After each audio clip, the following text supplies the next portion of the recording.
15મી વિધાનસભાના 8મા સત્રનું આહવાન આજે ગુજરાત રાજ્યના મહામહિમ રાજ્યપાલ આચાર્ય દેવવ્રતજીએ કર્યું છે. તારીખ 16 ફેબ્રુઆરીના રોજ ગુજરાત વિધાનસભાને માન્ય રાજ્યપાલશ્રી સંબોધન કરશે અને તે જ દિવસે માન્ય મુખ્યમંત્રીશ્રી દ્વારા શોકદર્શક પ્રસ્તાવ પણ રજૂ કરવામાં આવશે. 17મી તારીખે ગુજરાત રાજ્યનું 2026-27નું અંદાજપત્ર ગુજરાત રાજ્યના માન્ય નાણામંત્રીશ્રી ગુજરાત વિધાનસભાની અંદર રજૂ કરશે. આ સત્રની અંદર કુલ 23 દિવસો અને 26 જેટલી બેઠકો રાખવામાં આવી છે.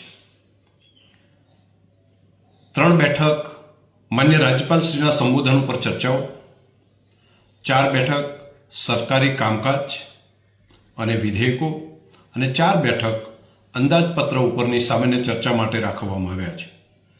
12 બેઠક વિભાગવાર માગણીઓ ઉપરની ચર્ચાઓ માટે અને 2 બેઠક પૂરક માગણીઓ ઉપરની ચર્ચા, એમ કુલ 18 બેઠકો નાણાકીય કામકાજ માટે ફાળવવામાં આવી છે.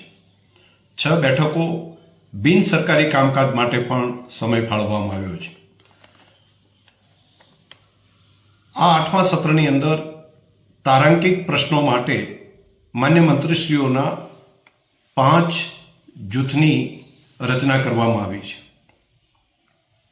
માન્ય ધારાસભ્યશ્રીઓ વિધાનસભાની અંદર પોતાના વિસ્તારના અને રાજ્યના પ્રશ્નો રજૂ કરવા માટે આજે જ્યારે આહવાન કરવામાં આવ્યું છે તો આવતીકાલથી જ એ પ્રશ્નો દાખલ કરી શકશે. પ્રશ્નો દાખલ કરવા માટે ઓનલાઈન અને ઓફલાઈન બંને વ્યવસ્થા કરવામાં આવી છે.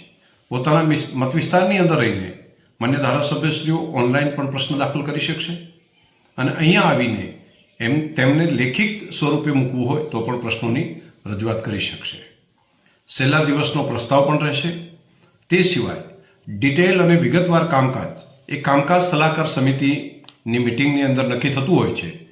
વિધાનસભાના સત્રના ચાલુ થાય તે પહેલાં હું કામકાજ સલાહકાર સમિતિની મિટિંગ બોલાવીશ અને તેની અંદર વિગતવાર જે સત્ર દરમિયાન થનાર કામ છે તેનો અહેવાલ વિધાનસભામાં રજૂ પણ કરવામાં આવશે.